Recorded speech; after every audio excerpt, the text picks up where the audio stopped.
Allah, Allah, you are my own, you are my love.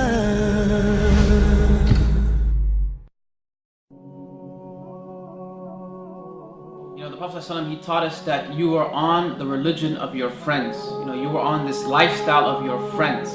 And I think that this advice, the Prophet ﷺ gave us is so pertinent in our times, because many of us choose our friends like we choose, basically cereal at the grocery store, with really not much choice, just whatever looks appealing at the time.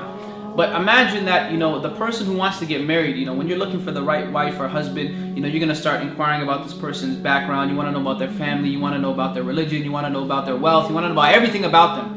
And this is the person who, you're going to be spending the rest of your life with. But when we're looking for friends, we don't really care. I've known this guy since I was 2. I've known this person since I was 10, or this person's known me since then. And so that becomes a reason why you're friends with this person. But, to be honest, I think that we have to start choosing our friends like we choose our spouses. Your friends should be of top-notch quality. Your friends should be A or A pluses only. Because if you're with somebody who is not going to make you a better person, then that person unfortunately is not a friend that you should be taking. We need to learn to have friends who don't want to just be friends in this dunya, but they want to be your next door neighbors in Jannah. How many friends do you have like that? Friends that are going to remind you, brother, sister, fear Allah. Brother, sister, let's establish the salah. How many friends are you going to have that are going to tell you, brother and sister, that what you're doing is wrong? I don't think that's a good action. Unfortunately, many of our friends have just become people that we know. And when I started practicing, and I don't want it to sound like an arrogant thing or whatever, but I had to cut a lot of people off. And you really have to sometimes. You got to figure out what is your priority. Why are you on this earth, and what are you doing, and how long are you going to be here for? And you can have time to mess around with people who don't have your same agenda and priority in mind.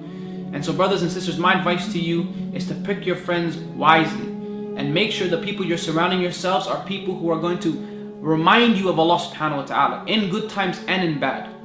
And ultimately, these people who you're with are going to shape your identity. And if there's some brother or sister who you think is not really doing that well, then it's okay, inshallah, be that support system for them. But don't allow your core group, don't allow the majority of your friends to be people who you constantly have to give da'wah to. No. Be amongst the people who will give da'wah to you as well, inshallah, and you can grow as people.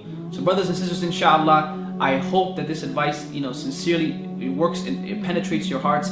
And, inshallah, you will be my friend in this world, and you will benefit me. I will be your friend in this world, inshallah. And we will be the best of friends in the hereafter, in Jannah Firdaus, inshallah. I'd like to give a big jazakallah khair, a big thank you and shout out to Roadside to Islam for all the amazing work they're doing. And may Allah subhanahu wa ta'ala make this act heavy on all of our scales of good deeds, inshallah. This is your brother Boonaa Mohammed signing off. Jazakumullah khairan. Wassalamu alaikum wa rahmatullahi.